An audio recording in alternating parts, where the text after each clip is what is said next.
Oh. We're broadcasting? Oh. So, I say we discuss those questions she asked. Because I had a really hard time understanding the article. I did too. So, how does children's literature produce, reproduce, and circulate dominant cultural meanings and practices? Anyone?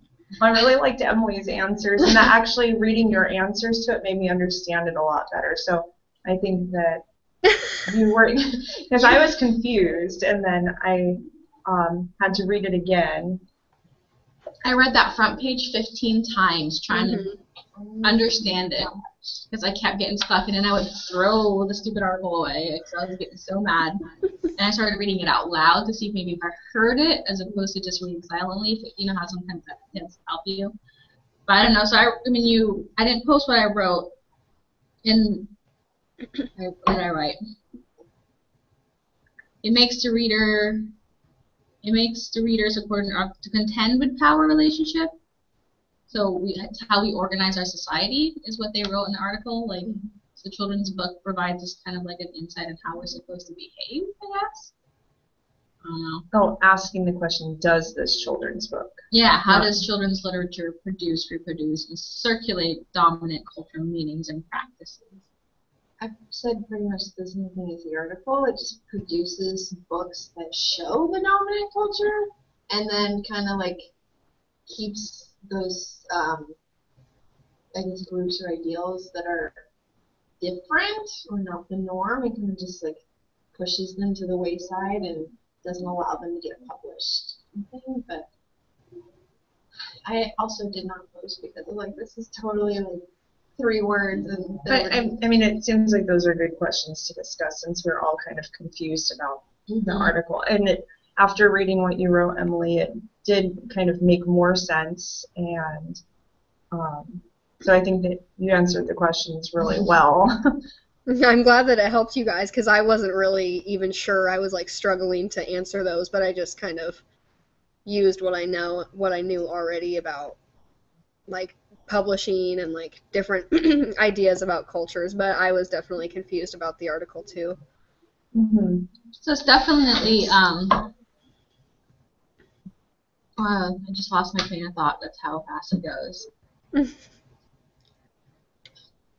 So you wrote it reinforces and alters what authors choose to communicate in their books, and I really like that because it's definitely about how, I don't know who wrote it, but someone wrote something about it's. I'm not making sense at this point. No, someone else take over. I'm very confused. But and also how you said that the children's literature, what was it? See. Power. Yeah, it has the power to influence the reader. So it is important that they are reading materials like the sort of things we've been reading, because if they're not, then that's helping them form opinions about things, even if because children aren't. They're fresh. They're fresh, but they don't see all those cultures. So if they're reading these books, kind of like way back when, I think it was maybe the first week where that girl was in Africa and all the books that she was reading were certain books, and that's how she thought until she got exposed to more things. So, I mean, single story. Yeah, the single story. So it's important that. So what you said there, so what Emily wrote is that children have yet to form strong opinions, and so that's what I was trying to say earlier, is that they haven't been exposed, and we don't expose them, they're not going to think critically for themselves. Or they're going to get a negative viewpoint of a culture that, oh, well, we haven't heard about this one, growing up, so it must be not as important as the dominant culture. Yeah, that makes me think of like the book that we talked about a few weeks ago, like the 10 Little Indians or whatever the stereotype. Do you remember talking about that? Yeah. And then yesterday at work, actually, some kids were playing apples to apples, and like some card came up about they used cowboys for mean or something, or for brave. And then I heard a kid saying, like, cowboys aren't mean, Indians are mean. And I was, like, kind of taken aback by that. I was like, well, what do you mean by that? And why do you think that that's true? It's just interesting to see, like, that's still thing. I don't know. I don't think they get it from the classroom, but probably from media. Mm-hmm. I'm curious, did you ask the kid why the Indian was mean? Yeah, he said like, well, that's how it is in most movies. Mm-hmm. Yeah, that makes sense. I mean, that makes sense if that's the only thing that the kid has been exposed to. Mm-hmm. And that's kind of I mean, yeah, it kind of goes with this. Oh, let's see. So we're teaching them how to hate, basically. Right. And if we don't expose them to the books that teach about, the less often talked about, we're teaching them to hate what isn't there. Does that make sense? Mm-hmm. I think so. No, I'm really tired. I'm sorry. So by not exposing them, we're teaching them that it's something bad, Yeah. kind of thing. Yeah. Mm-hmm. Or something that doesn't really need to be talked about. Mm-hmm. Like Well, think if the kid that you're talking about had been exposed to some of the literature we've read, that he would have or she would have more information to base their opinion on as opposed to just what they've seen in movies. So it just goes to show how important it is in our job to expose kids to quality literature on different cultures. And in a positive light. That's what it comes down to. I mean, to say that the Indians are mean, it's because all he's seen is the negative aspects of history in books that he's been exposed to about how bad Indians have been. They scalp you. They're, They haven't seen the positive. Yeah, and that's what it comes down to, is we're teaching them to hate. We're only showing them the negative parts of every culture. Mm-hmm. Aside from the traditional American culture, which is the big hero. Does that make more sense now? Yeah. Yeah. So the second question, how might it seek to subvert these practices? In other words, how does children's literature continue the dominant mainstream story, and how does it disrupt it?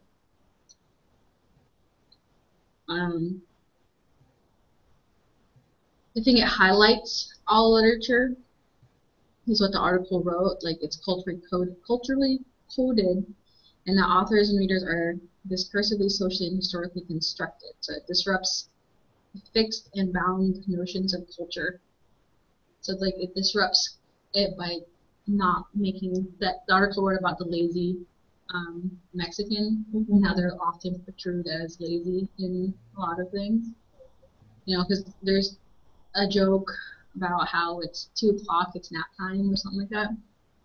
Mm-hmm. Like, oftentimes they're sleeping. They're found sleeping because that's what they do in Mexico. I don't know. Well, in Mexico, in a lot of countries, they have a set time where they close shops and they go home and sometimes they nap, but it's part of the culture. It's not laziness. I know, but that's what I'm saying. Yeah, so that's the thing. But then if you were to expose that, then it's not. Then that can kind of dispel some of those stereotypes that people may have from whatever other sources they're getting those stereotypes from.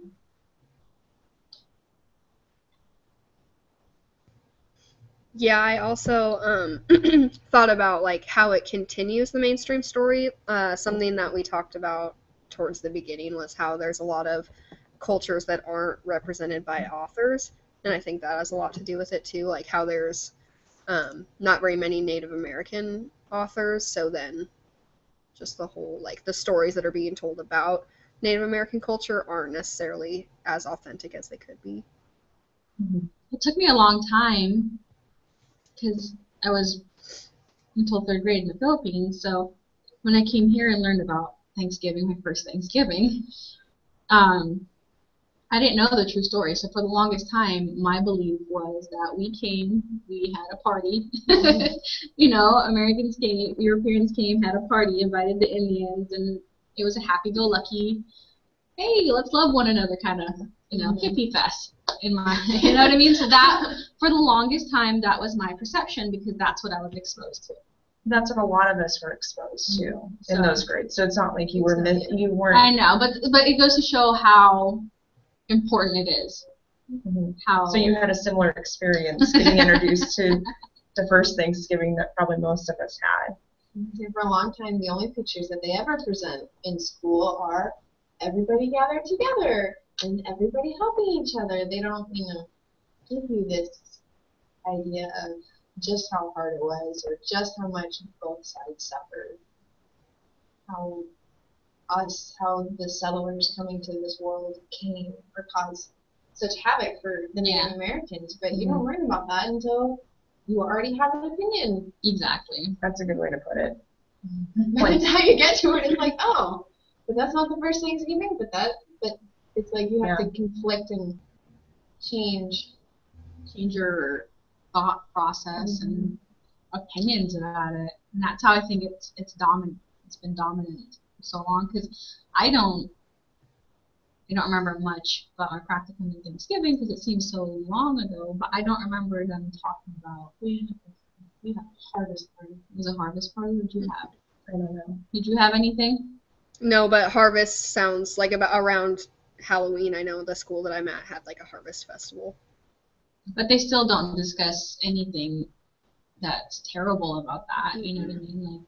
Like, it's a young grade. I understand that, but still, that's their first opinions is going to be right there. Happy-go-lucky hippie fest. I don't even think they talked about Thanksgiving.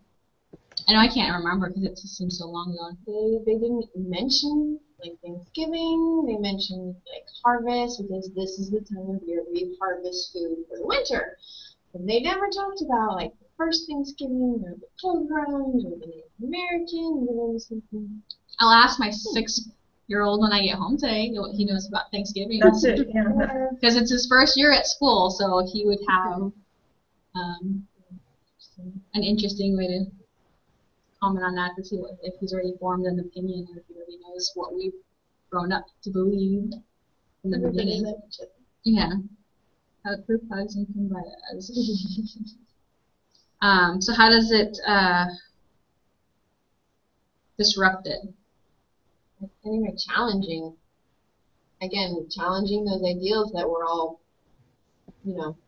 pushed upon us when we're young, and then all of a sudden we get this new information, and you're just like, well, wait a minute. Yeah. What happened to this and this? And then you realize everything or a lot of what you've been taught was fabricated. There's some truth, but them getting along, them, helping. Well, a lot of it was fabricated by the dominant culture at the time, which was white men. White man. Old white man story. Yeah. That's what I wrote. And I also think it helps that they, at least those older stories, they had a way of communicating that was more known, whereas the Native Americans' method of communication wasn't known as well, so it was harder to understand. So they didn't take that time to figure out what they mean or what they were trying to say. So their perspectives, well, we don't know what they're saying, so obviously it's not important. That's true. So thinking about the books that we've already read up to this point. Oh yeah, they do this. That's how it disrupts it culturally. The books we've read so far with the moms. In Our Mother's House. In Our Mother's House. The books she read this week with Angel City and The Stranger in the Mirror, Scorpion. I mean, Esperanza Rising. It's all very different. It really does put a window that you haven't seen before. So I think that's how we disrupt it, is by exposing them to these kinds of books that allow them to see a different perspective so that they can relate their own opinion, really. And they do a lot in classes about, how do I see myself in this book, or it's, text-to-self connection, text-to-text connection. So it's like they are text-to-world, so they're doing a lot of that. And so we're getting it's better. good. Yeah, and it's good to then incorporate books like this and let them do that sort of stuff with them. Because like in the first grade class I'm in, they were reading, and I just heard them about 2 hours ago reading, and then they were all making, one little boy's like, I see myself doing that too. So I mean, they're doing this text to self connections right, at that age. So Like, why not use a stranger in the mirror, or, you know, the I don't know in if my I've mother's seen that in the house. classroom. We're starting. Although I feel kind of, so we do walk to read, and we're getting as of yesterday we have the high group, or one of the high groups, and we used to have the lower group. And it's interesting to see how much like different what they're working on, because the kids that are working at a second grade level are getting the text to self connections, the text to world, text to text, whereas the younger ones aren't getting as much instruction, or the lower ones aren't getting as much instruction in that. So it's like we're doing them an injustice by not teaching them, how to relate. And text to self is like one of the easiest because first graders and second graders love to talk about themselves.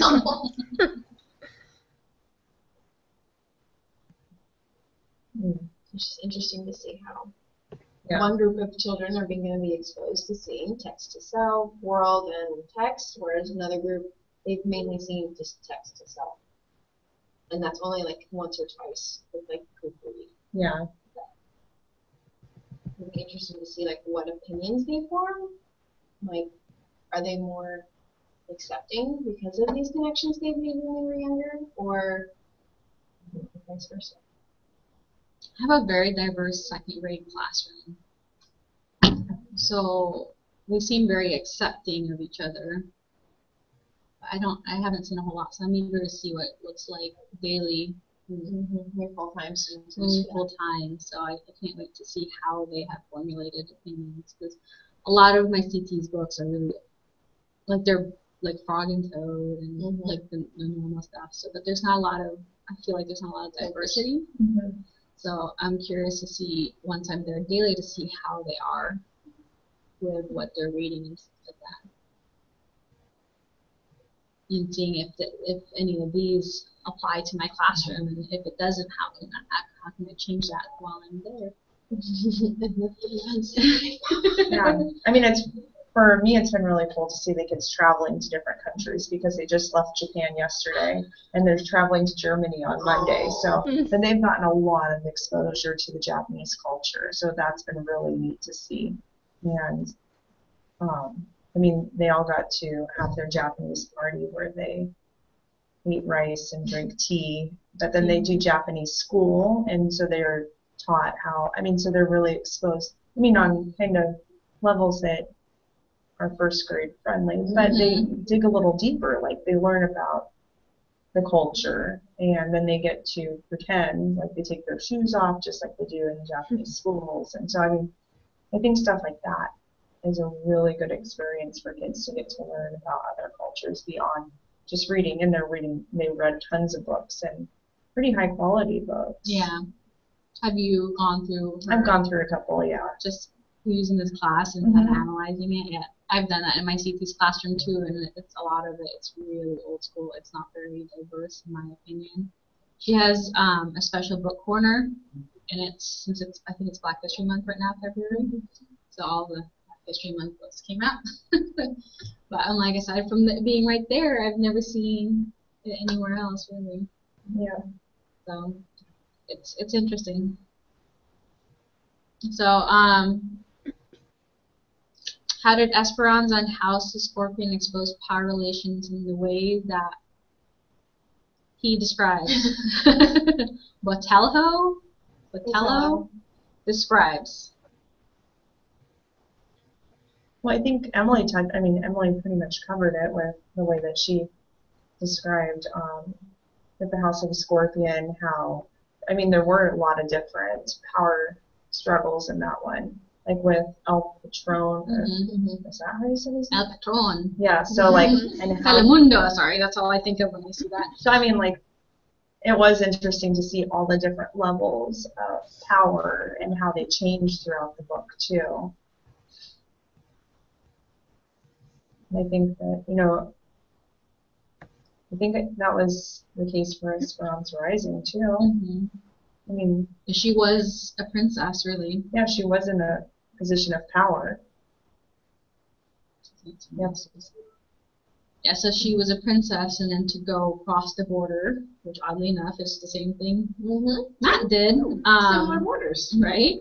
With different circumstances, but you know, he crossed because he was the opposite of her. So when he crossed, he still was not like powerful, but he went back. I think he got the power from my understanding. Well, he wasn't actually in the United States. Oh, he wasn't? No, it's... My understanding of the book went out the window. You know, there's a, like, in the future, they have it as a section, and this is, I think this adds a whole nother element to this, like, this, oh no, just, it was interesting because in this article they said, they talked about the American dream, but in the House of the Scorpion, it was interesting because they have this new country called Opium, you know, that's where he was living. Oh, I see. Now, the United States is north of it, and Mexico's called something else that starts with an A, and that's below it. Something like that. Or something. So the thing, though, that was interesting that they briefly touched on in the book was how people no longer, I mean, some people are still trying to get to the United States for the American dream. However, someone mentioned that there were just as many people trying to go to Mexico because it was better, because the United States had turned and wasn't as great as it seemed. So people were coming both ways, and they're crossing over this country in the middle and being turned into Egypt. I didn't realize that there was a country in the middle, and I was wondering. I thought the opium. I thought it was a drug that he was selling. It was. But I didn't realize that it was a sliver. Like there was a little land that. Yeah. But so that just adds a whole other interesting element to it, and I mean the people are crossing from both sides looking for a better life, but then they're getting trapped in this little dead zone, it seems like, in the middle, drug zone. So, but I mean, that when I saw the thing about the American dream, I immediately thought about that and how in the future in this book that the American dream really no longer exists, and that they think that it's, I think it actually was saying how life was better in Mexico. But it took a long time for me to realize that book was set in the future. Because, I know, right? I told you my brain was not functioning this week. Because it was talking about cloning. And in my head, we've already cloned animals. Yeah. So it wasn't that futuristic to me. I was just thinking, okay, it's cloning. And this is time set frame. I think it was set about 100 years in the future. Yeah, nope, didn't click on that one either. 80 to 100 if I was to guess. But. Yeah, well, I was having a little bit, I just wanted to understand the themes better, so I looked it up while I was reading it, and I actually found something that talked about how it is set in the future, but so many of the things that they're talking about are present, like cloning and the drug war and the border crossing.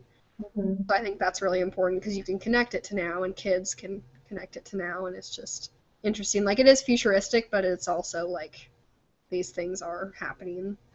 So. Well, and I think the fact that they were connecting it to so many things that are happening now allows you as a reader to think, oh, what if this really happened? What if this is still a problem 100 years from now? Well, and the reason, I mean, it was just kind of, I did a little bit of research about it too, because there were, I think, you could tell that there were lots of themes in it, and that there's a lot going on.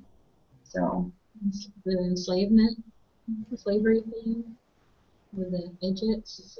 Idiots? Took me a long time to know that one. My head is idiots. Like idiots is nice. Yeah, I just think idiots. You can blame my watching of TV on that one. But, yeah, I don't know, I lost my train of thought. It's not Have more coffee. We're talking about slavery and then. Oh, there's slavery, and then there's the death aspect of it all. I mean, he's living 100-some years.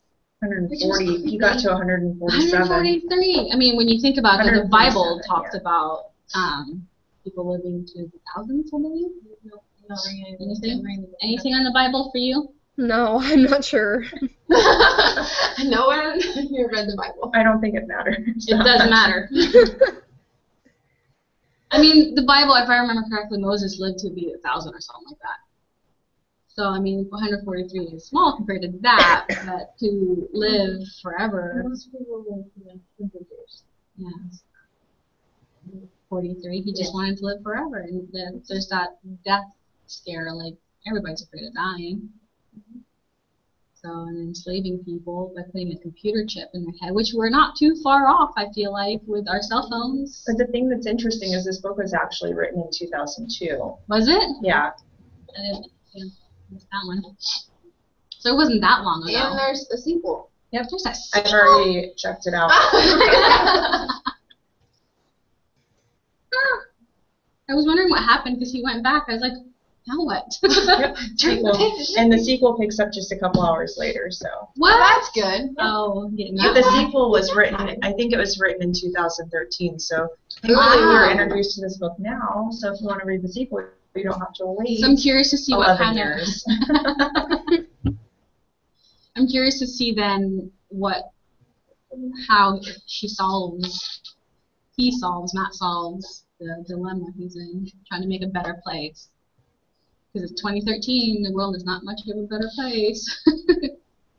Because it follows a lot of stuff we're still dealing with the border Well, the crossing. thing is the themes that it's talking about from 2012 are still themes that are present, Mhm. like Emily said, in present day. Yeah, so. that's what I'm saying. Like, I wonder how he would deal with it. Oh, okay. Like, seeing how she would solve that dilemma to help guide how we should start thinking about how to solve our own dilemmas here. That's a good way of looking at it. You know what I mean? Mhm. Like, what's her view as a way to solve it?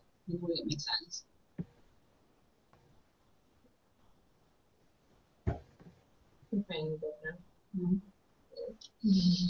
So, let's see. So you read The Giver. I read The Giver. Have you read The Giver? No, I want to read it though. Good, I'm not alone. I haven't read it either. It's good. It's a quick read. But I love it. growing up, I'm always curious because the themes of things being banned Mhm. seems to always be there, and it still is. We want certain books banned. So I'm always curious as to why books are banned. Like, Different reasons. I know, but I'm like, in my head, I'm like, what's so bad about the book that they want ban it? I'm like, I There's want to try enough to. people who agree on one particular little thing, like kind of like the Disney movies where you find like subliminal messages. It's the people who are looking for things To complain to about, pick up, basically. to pick on, and you know, it's And if I remember correctly, without giving anything away for the people who have not read it, I'm okay with you giving it no, away. and it was years ago that I read it, but if I remember correctly, there's a pretty dark theme to it, and that could be, like people might not, I mean, it just might be too dark that they feel that it shouldn't be in schools. It's a great book. My head always goes to they ban books because they don't want to see how they don't conform to society. I don't know. I mean, it could be with that. That's where my head always goes to when I hear books being banned. Is it shows how way to fight back against the. And part of, like when I've looked at banned books, a lot of them seem to be because of something, some element of it that might be too mature for. I mean, I think some of the more recent ones, Yeah.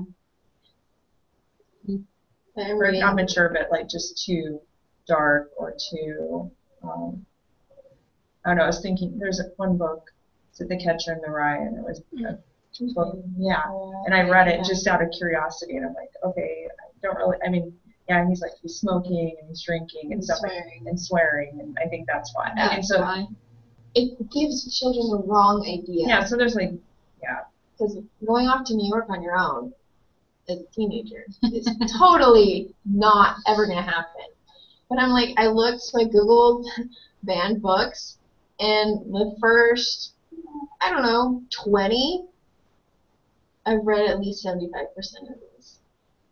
The Great Gatsby, The Catcher in the are Rye. there books that you send Which to are your kid at what? school? Considered great books now? Yeah. Yeah, and both of those books I read in high school. Like they were Yeah. assigned to me. These are great books. These are. They're weird, not gonna lie. Some of them are quite weird, like Brave New World. Mhm. What? Did you read that? No, but I know about it. Yeah, it's mess. It's messed up. It is so weird, but like, But I think they're just books that kind of push the envelope a little bit. Yeah. And yeah, maybe that is it, that people just These are don't. They, pushing envelope. yeah, and They're just scared. Yeah, they're scared because that's definitely what The Giver does. It is kind of freaky if you think like about what if the world is like. What if everybody looked the same? I think at one point I probably thought about that as a kid. Like, well, why can't everybody look the same? Oh, okay. Why can't there be no crime? Why do there have to be idiots out there? Or why do we still have money? Why can't we just give each other stuff? Move to the land of the giver, and then you'll see what happens and Yeah, why. read that book. We have a few weeks between, quarter ending and student teaching. Just read that book. It's super for free. Quarter ends, student teaching, in the middle is TPA. Okay, anyway. So, Neil, the instructions poem. Oh, I liked that. I like that poem too. What did you think of the poem, Emily? Yeah, I liked it a lot. The only thing that I know from him, I read Coraline in, I think, 5th or 6th grade, and I really liked it. I've never really been a huge fantasy person, but I mean, I think that I've read more than I think is actually fantasy, but I really liked House of the Scorpion. I want to read more, and I know that kids are all about it. So. Well, it's interesting when you're looking through the list of all the different example, or like they're telling all the different parts of fantasy or modern fantasy, and then they're giving examples. It's like, wow, I've really read a lot of those books, whether or not they seem like, I didn't think that, because my part was seeing what of those traits I saw in The Stranger in the Mirror and what's the other book, Angel City? Angel City, and it was hard for me to see because they were just kind of like just barely fantasy, like to me. Oh yeah, I can see that. Especially Angel City, I didn't really see how that one fell into modern fantasy category, aside from that time or the point where he saw his friend who had died, but like just the image of him or something. But other than that, yeah, you wouldn't fall into fantasy to me either. But yeah, I've never read Coraline, but I've seen the movie Coraline, so I was thinking about that when I was listening to the guy tell the poem or read his poem, because it does have that kind of, even though Tim Burton made that movie, I think that it does have a lot of the elements or the things that guy had in his poetry, so it probably translates into his books as well. It's funny because when I heard that poem, it just made me think of how we go through life, really. It was almost like a guiding instruction. It's not an instruction to answer the things of the fairy tale. Yeah. That's what I was thinking. Yeah, don't trust this. I was thinking of Alice in Wonderland. It's very Alice in Wonderland. What am I writing them? I was just thinking it'd be a way, because he talks about if someone's hurt, help them. If they're dirty, clean them. And it made me think of the homeless and how maybe in life we should kind of walk through it in the same way he gave the instructions. If the homeless is hurt, ease their pain. If they're dirty, clean them. If they're hungry, feed them. I mean, it's sort of like. And at the very end, he talks about going back, sleep, and resting. It was almost like, the moment where you are dying, just rest. You looked at it way I really went deep with that one. I don't know why. But everything else sort of, not clicked. But that one clicked. So that's how I saw it. It was like a journey. It was like a journey through life in general. Because it says coming back home. They always say you can't go back home again. It's just not the same when you come back. The house does. Wow, you did get You deep. got real deep. Wow, I did not get that deep. The different people we encounter: witches, wolves, dragon. Can't trust some people. I'm sorry. Intense. Dragons. El Patron is a dragon. He's the dragonborn. Yeah, Tam Lynn said so. I really like that poem. I don't know why. I am a poetry person. Yeah, maybe. But anybody else? See what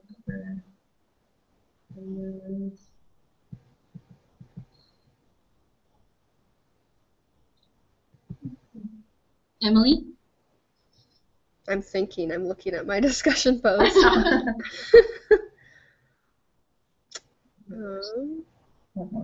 So mine talked about metaphors. Like, is there any metaphors that I found? Are you asking if you found any metaphors? Or are you I mean, asking I if felt we- like no, and because that's one of the things it talked about. Yeah, Like, and- everybody finds a metaphor. It wanted, we were supposed to look for metaphors because in, modern fantasy, it usually has metaphors according to Tunnel. And so I was trying, I didn't want to spend the whole time reading, looking for metaphors. And there's one that I found and I wrote it down somewhere and then I get so caught up in a book. yeah, I and can't just all even- the stuff going on this week, I just kind of lost it. So I think it was full of metaphors for the most part. It really used it as a way to get you to picture the story going. Like during the wedding, talked about how they herded the wedding guests out.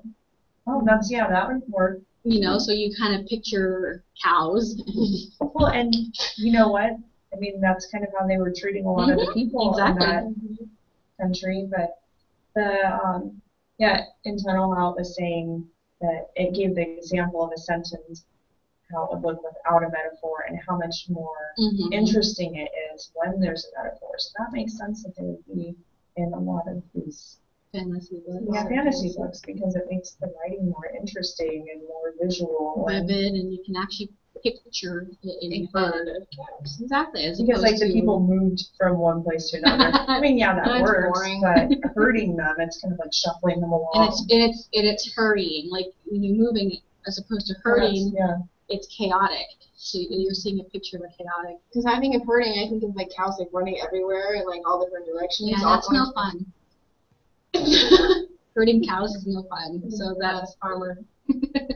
Yeah, I wish I know where I wrote the metaphor that I found. I mean, you could Find probably it. just pick up the book and find it anywhere. Oh. Because it's just full of it. Yeah, for me, I feel like metaphors, like if you're looking at poetry for metaphors, they're usually like out there, like you can clearly see them. But in books, like it's hard for me to like say, oh, this is an exact metaphor in House of the Scorpion. But I definitely agree, like there's a lot of them that make reading the book like a completely different experience than if they weren't there. Yeah, that's true.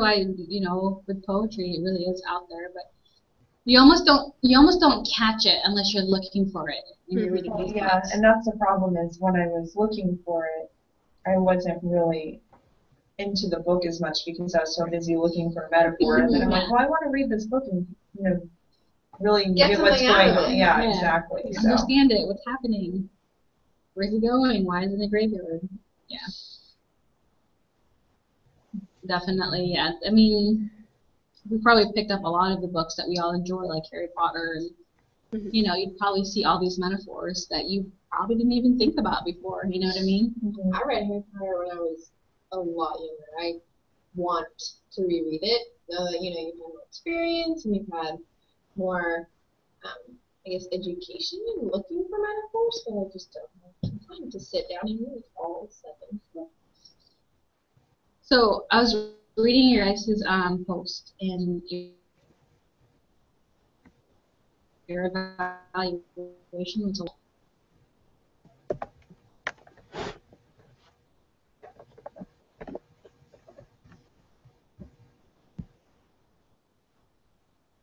And I like how you guys did it.